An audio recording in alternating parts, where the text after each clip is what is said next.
I'm Seth Grassoff, junior here at Texas A&M University. Blaine is Edsney. I'm a sophomore at Texas A&M University. Timothy Earth, senior, Texas A&M University. Colin Weezy, senior, Texas A&M University. So the purpose of our project is to systematically process the overabundance of information on the Texas Railroad Commission GIS viewer and reformat that data in a configuration that's convenient and applicable to all users. The end product should include data already attainable, such as latitude and longitude, coordinate reference systems, and all corresponding permits and records. Currently, the Texas Railroad Commission website provides an interactive map used to record and locate any GIS data registered to the state. This website provides information for individual wells, pipelines, surveys, LPG, CNG, LNC, OCP, and alert areas. The information is presented on the map at each site represented by specified symbols on the map, each of which is described in the map legend. By navigating over these symbols, a text box reveals information pertinent to any user of the database. The Texas Railroad Commission GIS viewer provides hyperlink references to pictures of handwritten documents that include vital information applicable to each individual well site. These documents provided by the state to oil companies serve as the basis for record keeping on each oil site. The information on these documents provides data that isn't easily identifiable to users when accessing the map. If you notice on the screen, the cursor is highlighting hyperlinks to pertinent data included in most wells. We use the information at the bottom of the screen here to extract all of our data.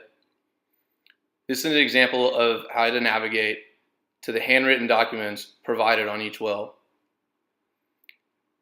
It becomes a rigorous task having to navigate away from the GIS viewer website to this site, Nebulous.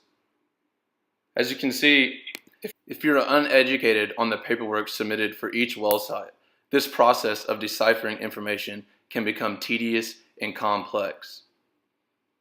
You notice there's multiple pages of information, but no directory to really what is what. I click here to reveal a W3 form that isn't really filled out with any information, but submitted to remove this well from schedule. Later in the video, we will reveal a document similar to this, but with completed filings. Seth Grassoff will now continue the presentation.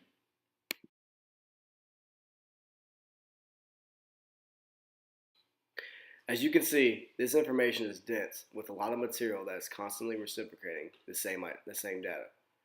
These forms cover years of data with no systematic basis for update. In this document here, the data repeats itself over a course of 13 pages. This is a small example of the lack of complete forms of disregard for organizational standards. Some file documents can exceed 250 pages, making data acquisition nearly impossible. As we navigate back to the GIS viewer, you can see when we select another well location, the hyperlinks are absent or not up to date, revealing inconsistent data input by all the oil companies.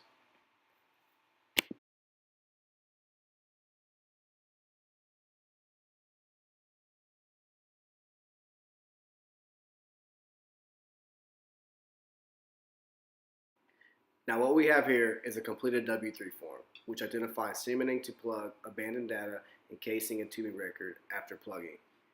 We extracted our data from completed documents similar to this. When processed on an Excel-style spreadsheet, the usefulness associated with the refinement of the system and the increased user accessibility with the aggregation of this processed data becomes relevant. Here is a first view of our completed project in an Excel spreadsheet. Blaine Edsney will continue with the description of this table to you. Each team member was tasked with an equivalent amount of data accumulation. A basis for fundamental information to include on each well was established to delineate the task each member was responsible for. An equivalent number of oil wells were tasked to each team member to provide an efficient and fair workload. Data from RRC GIS viewer was recorded and transferred into Excel spreadsheets by each partner. In total, 30 well locations with associated API number and applicable data were replicated in an Excel file. 19 different attributes of each well location were recorded. The first attribute you see here is the associated API number, which are color coordinated to represent wellbore status. The red indicates a plugged wellbore. The black indicates a canceled wellbore. The brown indicates a dry hole. The green indicates open and currently extracting wells, and the blue indicates permitted location. As we zoom out to reveal more data, you can see the different traits accounted for each well drilling procedure. Timothy Ernst will give you more knowledge of this data and how it applies in real-world applications. As you can see here, we provide basic information that one would see at first glance, such as latitude and longitude, operator and lease name, county, and type of drilling procedure. As you move across the screen, we begin to provide more in-depth information pertaining to drilling and plugging procedures, such as casing size and depth, to cementing, fluid and chemical, and downhole pluggings. This information is required by oilfield drilling companies to maintain proper downhole drilling operations and sustain wellbore longevity for successful resource extraction, as well as future well usage after wellbore plugging.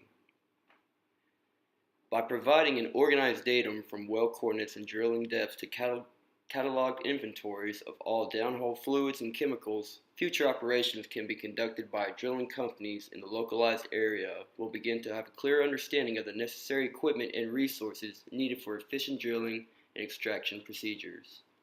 Data from pre-existing well sites will give insight to the area of operations by showing all recorded information of resources and materials used at these sites that lead to either successful extraction or abandonment of wellbores, which then can be used to provide stronger accuracy in the future drilling. Along with fluids and chemical count, casing size, and formation point data provided can be used for the geological factor of drilling operations by showing the crust composition the bores drilled through, as well as the shift in casing size to compensate for excess pressure on the wellbore. After review and completion, an anonymous individual, unrelated and unaware to the pending experiment, was asked to navigate the Texas Railroad Commission map for well information. Following the test, the individual was then asked to navigate the refined version provided by this experiment to see if the data assessment process was less confusing and more straightforward.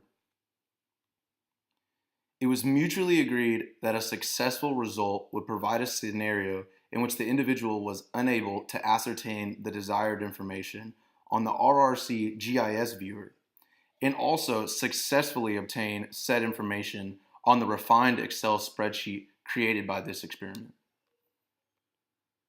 The experiment resulted in a successful trial as the test subject was unable to get even remotely close to the target data on the RRC GIS viewer, and then successfully navigated the designed Excel sheet to obtain target data. Therefore, this preliminary study supports our hypothesis by achieving greater accessibility in a formatted datum on Excel. Thank you.